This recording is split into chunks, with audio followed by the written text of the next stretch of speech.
നമ്മൾ ഗൾഫുകാർ ഇന്ന് അനുഭവിക്കുന്ന വളരെ പ്രധാനപ്പെട്ട ഒരു പ്രശ്നമാണ് മൂട്ടകൾ.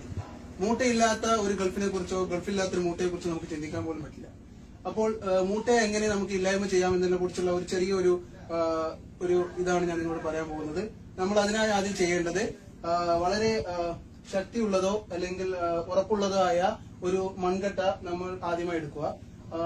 മൺകട്ട എടുത്തതിന് ശേഷം നമ്മൾ അതിനെ നമ്മുടെ ബെഡിന് നമ്മുടെ കട്ടിലിന് അടിയിലായിട്ട് മൺകട്ട സ്ഥാപിക്കുക. 4 സൈഡിലും ഒരേപോലെ മൺകട്ട വെച്ച ശേഷം നമ്മൾ കട്ടിൽ അതിന് മുകളിൽ വെക്കുകയും അതിനുശേഷം നമ്മൾ ഈ ഞാൻ ഉണ്ടാക്കിയ പദാർത്ഥം ഇതിന്റെ ഇതിന് എന്തൊക്കെയാണ് ചേരുവകളും ഞാൻ പിന്നീട് പറഞ്ഞു തരാം. ഈ ലായിനി നമ്മൾ എന്ത് ചെയ്യാം, നന്നായിട്ട് ഈ നമ്മളെ കട്ടിലിന് അത് ഇരുമ്പായാലും ശരി മരമായാലും ശരി നന്നായിട്ട് ഇങ്ങനെ തേച്ച് പിടിപ്പിക്കുക. എല്ലാ ഭാഗത്തും എത്തുന്ന രീതിയിലായിരിക്കണം നമ്മൾ തേച്ച് പിടിപ്പിക്കേണ്ടത്. ഇതിങ്ങനെ വളരെ മനോഹരമായ രീതിയിൽ തേച്ച് പിടിപ്പിച്ച ശേഷം ഇതേപോലെ തേച്ച് പിടിപ്പിക്കുക. ഇനി നമ്മൾ ചെയ്യേണ്ട കാര്യം, ഇത്രയും തേച്ച് പിടിച്ച ശേഷം ഒരു 5 മിനിറ്റ് നേരം നമ്മൾ ഇത് ലായിനി ഉണങ്ങാൻ ഈ പദാർത്ഥം ഉണങ്ങാനുള്ള ഒരു രീതി ഉണ്ടാക്കുക. കുറച്ച് കാറ്റ് കൊള്ളുക.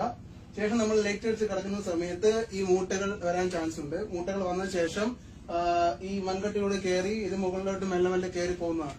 ഈ കയറി പോകുന്ന സമയത്ത് ഏകദേശം ഇതിന്റെ സെന്റർ ഭാഗത്ത് എത്തുന്ന സമയത്ത് ഓരോ മൂട്ടകളായി വഴുതി ഈ മൺകട്ടിയുടെ മുകളിലേക്ക് വീഴും. അങ്ങനെ മൺകട്ടിയുടെ മുകളിലേക്ക് ആഘാതമായി ഇത്രയും പൊക്കത്ത് നിന്ന് വീഴുന്ന സമയത്ത് മൂട്ടകൾ മൺകട്ടിയിൽ തലയടിച്ച് ഓരോന്നായി മരണപ്പെടുകയാണ് ചെയ്യുന്നത്. അപ്പൊ അങ്ങനെ ഓരോന്നായി മരണപ്പെടുന്ന സമയത്ത് നമുക്ക് സന്തോഷവും മൂട്ടയ്ക്ക് വിഷമവും ഉണ്ടാവുന്നതാണ്. അപ്പൊ ഈ ലായനിയുടെ പേരാണ് ശുദ്ധമായ കോക്കനട്ട് ഓയിൽ.